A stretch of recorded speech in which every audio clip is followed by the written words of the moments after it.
What if you could go back in time and watch the legendary Billie Holiday perform? Mosaic Theater is bringing that immersive nightclub experience to DC. Its new play about the iconic singer has a live band and cocktails to transport you to 1950s Philly. Lady Day runs at Mosaic Theater September 5th through October 6th at the Atlas Performing Arts Center. Get tickets at mosaictheater.org.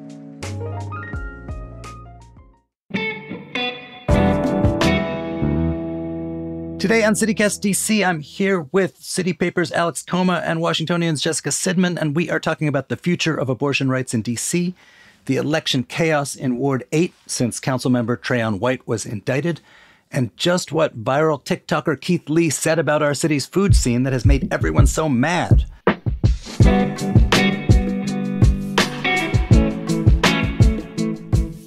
Today is Friday, August 30th. I'm Michael Schaefer, and here's what DC is talking about.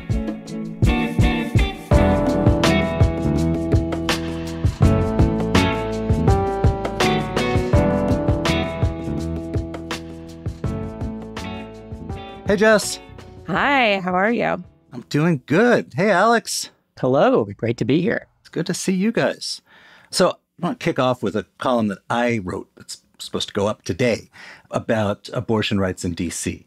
And the context is that sort of after Roe v. Wade fell, a lot of anxiety about what might happen to abortion rights in D.C. because Congress, unlike in a state, Congress can just pass a local law for the district. And particularly as Trump's poll numbers rose, the sense that this could be an imminent situation. A lot of people really nervous about it. Trump has this summer been saying that he actually does not favor a national ban. He thinks it should be up to people of the states. But as they like to remind us, we are not a state.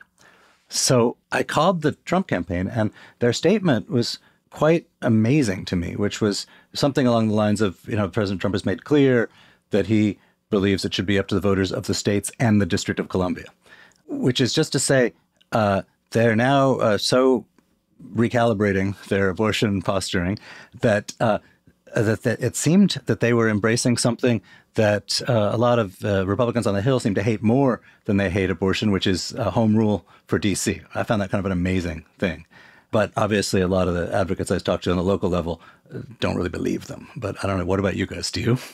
No, not especially, because the other thing that Trump has been talking about on the campaign trail is how much he wants to make D.C. great again and seize control of, what is otherwise a failing city in his view, really emphasizing it in a way he never used to before, which is why everyone was so alarmed when the Biden campaign was flailing and Trump's numbers were, skyrocketing. I mean, you even have pushes, that won't go anywhere, but that nevertheless freak people out around here to end home rule. Mike Lee, the senator from Utah, even just introduced a bill to that effect called the Bowser Act, named after our mayor here. So yeah, take it all with a grain of salt, especially because so much of the maneuvering that would ban abortion in D.C. would happen entirely in Congress, among the type of institutional Republicans who, maybe have a little less ties to Trump, the folks who are in congressional leadership who have been hammering away at D.C. home rule for some time now, a little different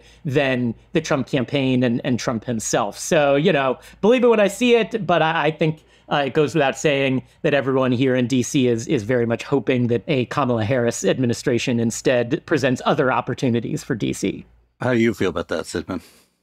I mean, I think it's pretty clear that, there are many Republicans in Congress who love to meddle in D.C. affairs. And, maybe Trump says that now, but also I'm sure there are plenty of members of Congress who would like to see otherwise. And, Trump is likely to be influenced by whatever momentum is in his party. So I don't know. It's a question mark for me. This is what's amazing, right? Is that in recent decades, I mean, it was way before Trump was a political figure, but members of Congress, usually Republicans, because it's become a partisan issue, have been willing to mess around with the most granular things in D.C. I wrote a few weeks ago about the effort to forbid D.C. from banning right turns on red, which is the ultimate local yokel issue, right? It's just municipal traffic policy.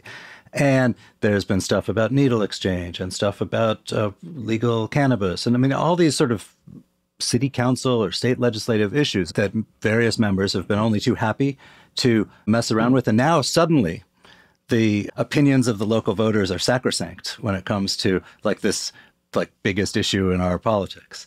But to your point, Jess, I think, historically, plenty of presidents, even plenty of presidents who won great majorities in the district, have been willing to bargain on D.C. issues. So Obama famously in 2011, there had a budget impasse with John Boehner, the new House Speaker. And as part of the horse trading, he says, all right, John, you can ban us, D.C., from using taxpayer funds to pay for low-income people's abortions.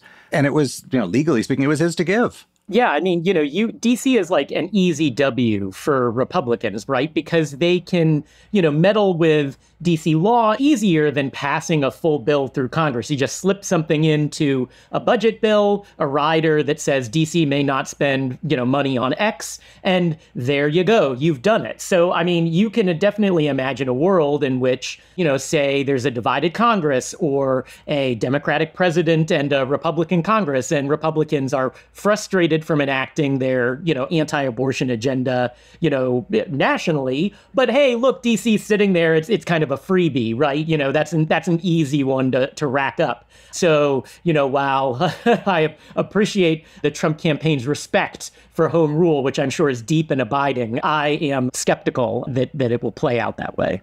I think also a difference here compared to other states is this is an extremely deep, deep blue area. Places where abortion is illegal or mostly illegal, they tend to lean red, obviously. So I would see DC just openly defying it. And I think there would be overwhelming support for that. And they would just deal with whatever was the fallout or consequences from that. Because, you thought the backlash from Congress meddling with marijuana laws was bad. Like, this would be a whole other level. And I just have a hard time seeing a situation where DC just goes along with that hypothetical situation if that ever did happen. Yeah, that's the tricky thing, too, that because of the way home rule is structured, DC doesn't actually control its own law enforcement.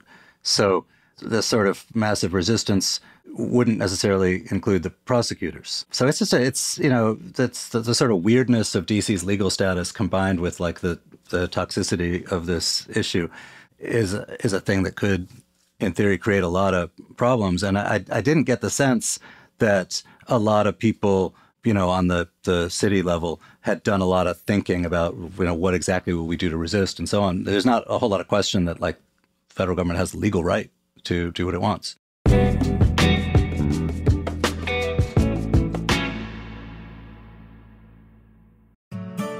Let's be real, lawsuits are not fun, but with Paulson & Nace, at least they're a little easier. Paulson & Nace is a DC law firm in every sense of the word. It was founded here in 1979. Partner Chris Nace is a local who cares deeply about the DC community, even serving on the board of the local branch of the Living Classrooms Foundation in his free time. Nace and his associates Samantha Peters and Maya Perry handle medical malpractice, wrongful death, and other complex injury cases. And they don't just settle every case. They'll go to court. They'll fight for you. Paulson & Nace has even been recognized as one of U.S. News' best law firms. So if you have been hurt or lost a loved one because of someone else's mistake or negligence, call Paulson & Nace for a no-obligation consultation. Visit www.paulsonandnace.com. That's PaulsonandNace.com. Or call 202-463-1999.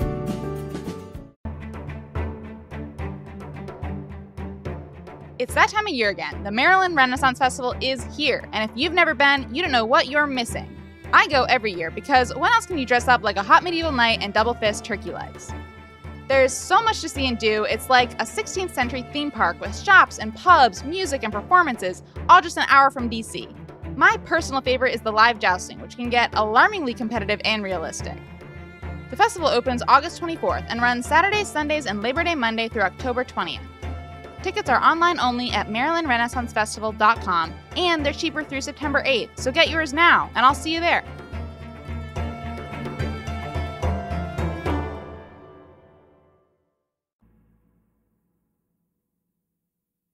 Alex, you've written this week about the situation with Trayon White. And, we were talking last week that weirdly, this is also in its own way a home rule issue because DC is sort of so aware that you've got members of Congress looking over the city's shoulder, that other members of the DC Council were much quicker to announce their disapproval of what Trayon White allegedly did than they might have been in a city where sort of the whole structure of local government is not subject to someone else's whim. But so as of last week, we had some members of the council sort of clucking that this was a terrible thing. They were going to remove him from committees, but he is up for re-election.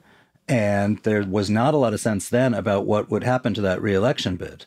You've been doing reporting on that this week. Can you talk about what's going on? Yeah, well, with the caveat that we can't see into Trayon White's mind and that he has always been one of the more unpredictable members of the council. This is, after all, the guy who announced a bid for mayor in an Instagram comment. So take this all with a grain of salt. But, if he doesn't choose to withdraw his name from the ballot between now and September 12th, he won the primary. He's the Democratic nominee. His name will be on the ballot. And everyone that I've spoken with in Ward 8 suspects that he'll, stay. He sees no incentive to give up his seat just yet. I mean, he hasn't been convicted of anything, of course, innocent until proven guilty. He's got a good defense attorney, so most people, I think, are suspecting that he's going to be reelected in November. He's got a D by his name, and that's exactly what you want if you're on the ballot in D.C. in a presidential election year, when most people going to the polls are more eager to cast a vote for the presidential ticket and, not care about the rest and just sort of mark D's all the way down. Trayon is an extremely popular guy among, his constituents. After all, they have elected him in 3 different primaries now, each by pretty sizable margins, and that support just doesn't dissolve overnight. There are a lot of people who are quite suspicious of law enforcement, particularly the FBI, who view the FBI as the same people who set up Marion Barry years ago. So I don't suspect he'll be going anywhere just yet. There are going to be some people who run write-in campaigns against him. I haven't heard anybody who thinks that's actually going to work. So yes, we're going to probably be in a very weird scenario where he gets reelected to his 3rd term, despite the fact that pretty much everyone thinks the council may kick him out of office just as soon as he's sworn in. Could they kick him out now? They could. Basically, they've established they call it an ad hoc committee, which is basically the committee they put together when you're in trouble and there's potential censure or expulsion.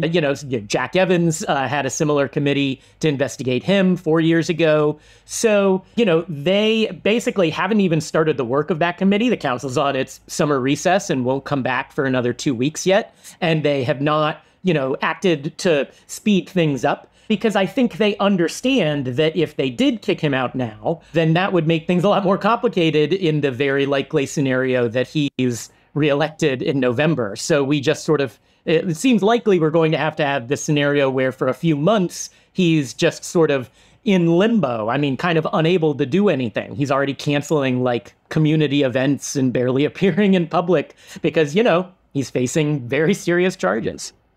You mentioned some people are talking about write-in campaigns. Who are these some people?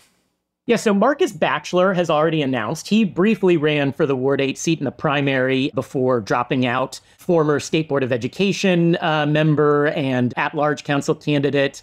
Also, former ANC Olivia Henderson says she's going to run. There have been rumblings about additional people beyond that, but I am increasingly getting the sense that people have recognized 2 things. One, that the more people who run as write-ins, the worse any anti-Trayon White vote does. And 2, I think a lot of people recognize, it's probably just not going to work. You need a lot of money. You need a lot of name recognition. You need people to remember to spell your name right, which for someone like Marcus, who has a K instead of a C and a T in Bachelor, that's hard, So it's an uphill battle for anybody, especially against a popular politician like Trayon White. Well, unpack the popular thing for me, because, people have compared him to Barry, also, late in his career represented Ward 8 and had legal trouble. But some of the detail, one, this is about allegedly enriching yourself, not sort of sins of the flesh. But also some of the details in that indictment, including the suggestion that he actually lived not in Ward 8, but in a luxury waterfront condo. Some of those things are the kind of thing that I could imagine might dent someone's popularity. And I think it has. I mean, certainly there are not too, especially among elected officials, there aren't very many Trayon White defenders.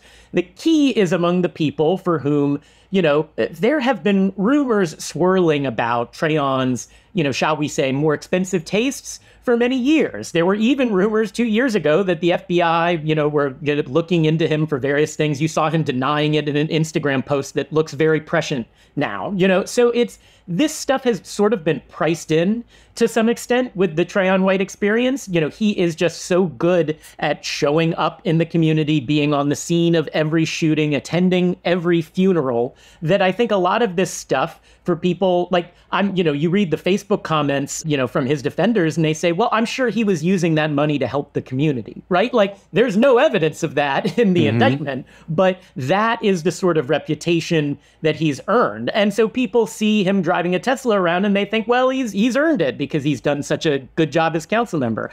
I think there's good reason to be skeptical of that, but that's why you're not seeing people ready to throw him out of office immediately. So one of the weird things with, politicians like Trayon White, which is these folks who, there's a long history of these folks who make their reputation and their name on sort of constituent service, on being a face in the community, on being the person you call if you've got a pothole or you're having a problem with the government or something. They will jump to your aid. And the kind of upside is like, this guy is out there. We see him at every funeral. We see him at every barbecue. The not so upside is, well, wait a minute, isn't the job like creating legislation, passing laws, conducting oversight, and that, going to funerals or hanging out in the neighborhood, being a frequent presence, is not actually part of the job duties. How has he been on the sort of actual legislating and overseeing part of the job? Yeah, I think that, the reviews are pretty unanimously, from both inside and outside of the Wilson building, very bad in that regard. I mean, the last 2 election cycles, people have run against him making this exact point, asking, what bills have you passed? What oversight have you done? They observe, for instance, the reporting that we did, that he, took a birthday vacation, during a budget vote, and then, called in via Zoom for the final meeting and didn't make any changes of note to the budget. I mean, this is a guy who has never viewed this part of the job with the sort of gravity that I think a lot of people think it deserves. But here's the deal. I mean, if you are not voting about that, you're voting about, whether you, see him showing up for you, you feel like he's one of you, then it's less important, which committees, he sits on and all that sort of thing. And I think that, maybe the opportunity in what is otherwise a very bad situation for the ward is that, now they're getting, a lot of attention from the at-large council members who also represent them. I've been in community meetings where they're pledging to do what they can to, really refocus their attention on the ward since Trayon is, shall we say, distracted. That's probably a good thing based on how the last few years have gone. Alex, what happens next? Yeah, I mean, most likely scenario is he gets reelected November 5th.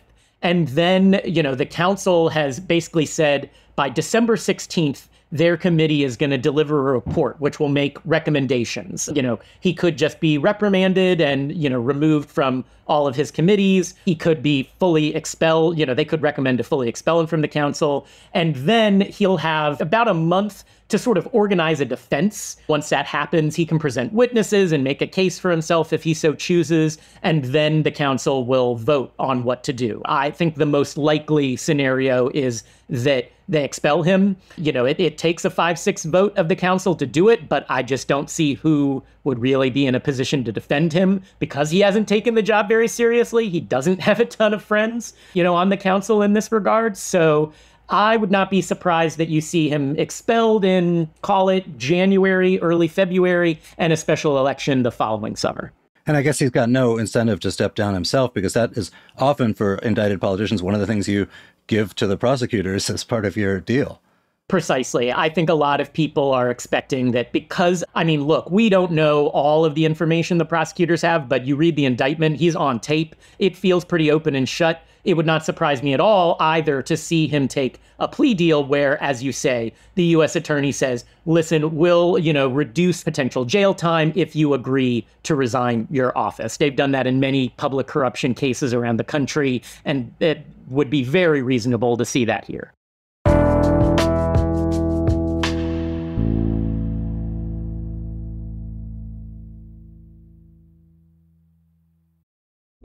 The land down under has never been easier to reach. United Airlines has more flights between the U.S. and Australia than any other U.S. airline, so you can fly nonstop to destinations like Sydney, Melbourne, and Brisbane. Explore dazzling cities, savor the very best of Aussie cuisine, and get up close and personal with the wildlife. Who doesn't want to hold a koala? Go to united.com/Australia to book your adventure.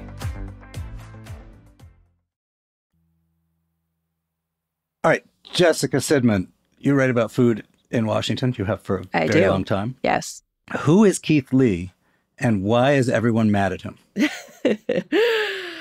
So Keith Lee is a TikTok food critic who's currently traveling around the country, trying different cities. He has 16.5 million followers, so he's pretty well known in the foodie space. And he's known for highlighting mom and pop restaurants, often Black owned or immigrant owned. And, he really has the power to change the fortunes of some of these small businesses. So why is DC mad at him? He came to the DC area recently, and he's just stirred up a lot of drama by going to places that people, would not necessarily have recommended to him. And he's also made some comments about the city's food scene. The first one, he did a video saying, I'm having a really difficult time finding places to eat because everything in this area is so focused on alcohol, and he doesn't drink. And, if you don't drink alcohol, it's like slim pickings. Then he did another video where he said, I've been to a dozen restaurants and only 3 of them were good enough to post about. So, everyone's a little bit up in arms about that. I think the alcohol thing, first of all, I don't understand that at all. I mean, certainly this is a region where we do like to drink, but I would say the majority of great restaurants, whether that is high end or lowbrow, they are food first. And even if you are drinking, the places that have great drinks, they have very creative non-alcoholic options. I think we're really a leader in that and creative things there. And, if you're 3 for 12, I don't know, you're doing something wrong. That should not be the case in this area. And I think it just proves there are certain limitations to just dropping into a city with absolutely no context and taking recommendations from people on TikTok. But wait, isn't it, his thing is he mostly goes to carryouts? Yes. And it's pretty picky too. DC itself, I think as a whole, as a food scene, we do kind of skew more higher end. And, it's an expensive city to operate in. So there's a reason for that. And I think a lot of the great mom and pop shops, have closed in DC. But, he's not just focusing in DC. He's going all over the DMV. And when you start to include the Maryland and Virginia suburbs, we do have a lot of takeout spots. We've got food trucks. We've got casual places. So in my mind, there are no excuses not to find great food. Alex, this is, promoting the food scene has actually become sort of a cause of City Hall, too, of the city government as part of economic development and so on. Was there any fallout among the people you cover? I think exactly as you've alluded to, DC loves fighting amongst itself, but someone attacks us mostly because we're used to it from outsiders. And yes, the hackles get raised. So yes, I mean, there have not been many people pleased with Keith in any level of DC these days, especially because the alcohol thing I sincerely don't understand. Isn't it the case that every restaurant makes all their money on booze because that's what you can mark up the most? So in a town where commercial rents are high, like, that's just kind of what you got to do, no matter where it is that you're going. And I think I even read that this guy also went to New York and was disappointed by their food scene. So it's like, I don't know what you want, man. It's fine. I'm not going to worry about it. And I doubt too many people in DC are either. If Keith Lee had called you, where would you have told him to go if he's looking for good takeouts? I did come up with a few places to mention. So one that I think, even though we've given it a little love, is still underrated, is a restaurant called Marib. It's a Yemeni. I just think this is such a fantastic restaurant, and it's a cuisine that's so underrepresented, both here and all over the country. I think that would be amazing for him to highlight. Obviously, you come to DC area, you have to do Ethiopian. He went to Dukam, which is, kind of an institution on U Street and in the DC Ethiopian restaurant scene. I think a trip out to Annandale for Korean food. There's a very homey kind of mom and pop place I love called Gambao, and they just have these big, delicious mandu dumplings. I think it would go great carry out too. So, there are so many places. Keith, call Jessica Sidman. I got a list. I got a whole list, Keith. Give me a call. And I would say, shameless plug, Washington City Paper, we run a whole column called The Carry-Out Critic. This isn't just, highfalutin Michelin star stuff. You just need to get on Google, Keith, Washington City Paper. But, that's what you're going to get from a bunch of local media heads telling you to read local media. I know. I mean, I think at the end of the day, Keith Lee, what he does, it's great for the businesses that he visits. But from a diner's perspective, I'm just not sure how valuable it is. I think you're going to have a lot more luck turning to locals. Obviously, I think you should read Washingtonian, Washington City Paper, but also, there are so many bloggers, even influencers who are here in DC who explored the scene, who are going to have better recommendations as well. Jess, Alex, thanks for being here, you guys. Thank you. Thank you.